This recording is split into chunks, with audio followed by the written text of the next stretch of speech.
ako pwede bumalik dyan na hindi natutupad yung mga pangarap ko. Nasa na ba yun? Eh, paano ngayon yan? Paano matutupad ang mga pangarap mo? Malamang pinaghahanap ka ng mga pulis dyan. Hindi ako magpapahuli. Magti-TNT ako dito. Pepekain ko yung mga papeles ko. Basta hahanap ako ng pwedeng gumawa nun. Tama naman. Sige, magtago ka muna dyan. Pagkatapos, magpabuntis ka na sa kano.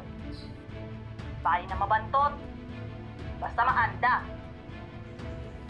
Para makahinga-hinga naman tayo. Sandamakmak ang problema dito. Sawang-sawa na ako na magmahirap, ha? Sawang-sawa na akong hampas lupa.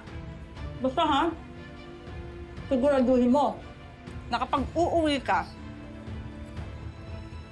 hindi ka purdoy. Yayaman tayo na eh. Pangako ko yan sa'yo.